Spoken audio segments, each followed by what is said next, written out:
I'm in Chelmsford today and I'm with Van. Van. Yeah. So Van, how do you see the world at the minute and what shapes your view? Are there any things that you would like to speak about or the topic you would like to speak about? I think the world today is very confused. Very confused. I mean, we're mixing, they say you shouldn't mix politics with religion, but we already have, and it's caused a lot of nonsense in the world, I think. I'm a media researcher. I've also belonged to the Equiano Society, who gained £1 million from the National Lottery years ago to promote, you know, um, black authors from the 17th, 18th century, like Allowed Equiano was a very interesting character in British history, but they don't teach about Allowed Equiano in schools at all, even though he was a prominent activist and humanist, and also he was a Christian, and his story was amazing. He wrote a book called The Interesting Narrative of Augustus Vassa, or Allowed Equiano. He, at 10 years old, he was kidnapped from his family in Africa, sold into slavery with his sister, never saw his sister again, and then he had quite an adventure in trying to gain his freedom when he was enslaved and was working for a Quaker master in the Caribbean, but they don't teach it in British history. So there's a lot to do still to kind of correct history, and because I'm mostly connected to America, I've got family in America. The same there too. There's lots and lots of stuff that they keep from everybody, and I think it's very important to tell the truth about history. Yeah. Instead of covering up. We know that there's been a cover-up. The lady who did the Eye of the Storm experimentation, she proved that in the education system they were not telling the truth about history. They weren't even telling the truth about the world map. So today we're in a confusion because we're not being taught real history. Even when it comes to religious history, if you want to go there, very controversial. But like, we go on about Israel, Zionism, and I have all respect for every faith and everybody. I'm not anti-Semitic or anything, but I know from my media research that one, on the old maps, Zion was in Kenya. Mount Kenya was Zion. And I think the spiritual version of Zionism means to look after your brother and your sister. A bit like Ubuntuism.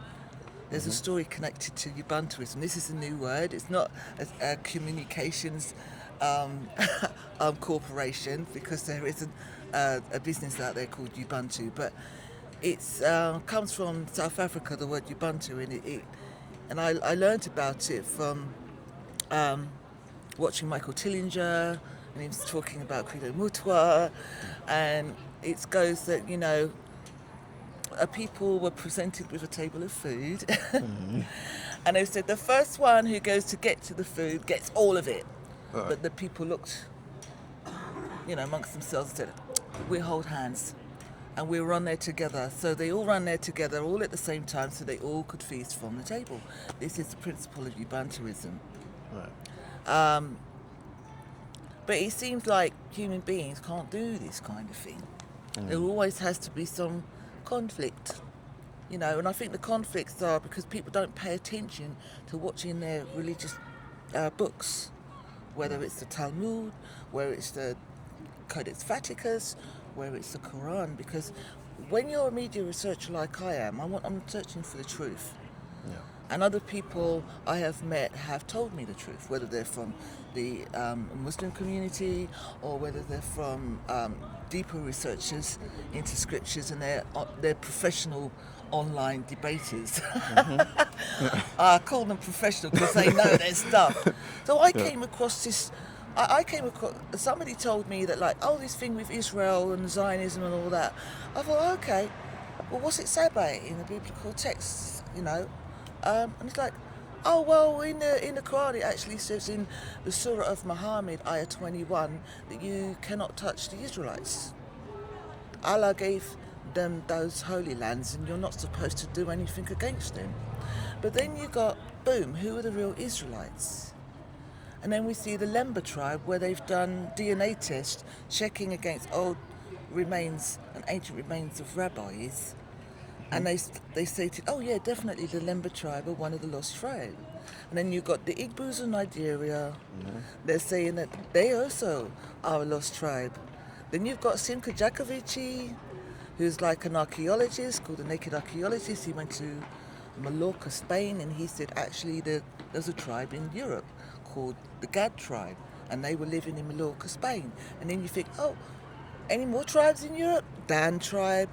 And I was like, okay, so what's really going on? Why are people fighting over a piece of land when God tells us we shouldn't be fighting each other at all?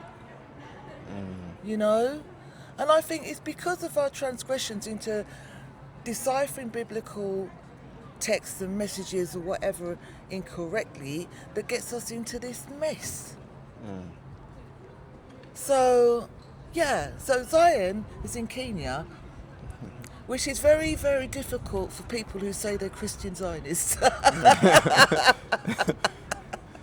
It's very difficult for them to understand that to be nearer to God, you must accept truth and not tell lies. So I'm all that once we start opening our eyes to the truth and the knowledge, whatever background, whatever religious belief system we come from, and actually pay attention to what's in our religious books, we're going to be much better human beings. Because I watched a documentary called Aluna. And this documentary came from the Kogi tribe in Colombia. They came down all the way from the mountains, deep in the mountain valleys, to tell us that they had been given a message that if we don't behave ourselves as regards to how we treat the earth, you know, not to pollute it, to respect the animals, to respect what has been given to us, yeah, we're going to be history. That's what they said. There's a greater power out there, a greater power than Trump, a greater power than Netanyahu, a greater power than Starmer. There's a greater power which they're not understanding. And I think they would try to understand that we are being distracted and we are being poisoned and we are being cruel to animals and we are being cruel to ourselves. And the message was deep, that if we don't try to control and discipline ourselves, we're going to go. And the signs are all around us. I was going to say, yeah, you can see. You know the sign. And plus I belong to the Skywatcher community as well, so I come across some amazing information. I've seen UFOs, I've seen lots of things, and that some of the people who we saw these this phenomena with don't even want to talk about. No, don't. No, we didn't see that. So, yeah, but I'm all hopeful for the future because there are good, beautiful human beings around. But then you've got the ugly ones. And I guess... And we're seeing the ugly ones in the news all the time. So I guess my question to you on that then would be, if there are the ugly ones, how do you suggest, or what would be your view on how we should move forward in a positive light while still acknowledging that the ugly ones are there? Well, I personally think it's too late. If I'm referencing the Aluna documentary and what they said, I think that it's a bit too late now. I think that something huge is going to happen, and it's probably going to be a more natural disaster occurrence. Like we're seeing all the Ring of Fire volcanoes going off. You know, we're going through a slow pole shift. The Earth is not in the right axis, even if you take into account the Earth's wobble. So we're seeing the Earth change, but we're not too sure if it's going to be like a dramatic event or a gradual event. Yeah, we already found out that due to the COVID vaccine, male sperm has been polluted and corrupted. The spikes of the vaccine have entered the reproductive organs of men, and they're saying now that this is going to cause obviously a population decrease, which I think is what those horrible elites wanted, because they don't think. Yeah, I mean, as a female, I'm disgusted as well about the treatment of women around the world, the brutality towards women and children. This Epstein stuff is absolutely disgusting. So I just feel that there might be a chance that we will live on, but I've got a feeling, even researching Credo Mutwa's work in his book Undaba My Children, I don't think so. We are literally being watched by higher powers, a higher intelligence, and they've been watching us for a very long time and directing us. Yeah, I really do believe that. But I think that when our elites don't listen to scientists, they don't listen to the voices of children, they don't listen. They're into commerce. And the Greeks said that if you introduce people into politics, they're in commerce, then politics will get corrupted, and that's exactly what's happened. They're only interested in this, the money. And unfortunately, and they don't care. They don't care if the world goes tomorrow. They're people who've lost hope, lost soul. The only thing that keeps them ticking is money. Unfortunately, there are people like that in the world. Yeah. But I don't know what will happen, but I'm optimistic. I'm like, if this is our last time on earth, let's be happy.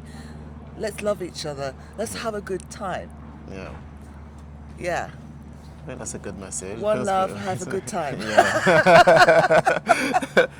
If everyone thought that way, I guess it would be a great way to be. Don't worry too much about what the wicked people do. They can't touch you if you've got that power around you. The positive power. Okay. Oh, that's a really good message. Yeah. Okay. And thank you very much. That's so nice to meet you. Lovely to meet you. All right.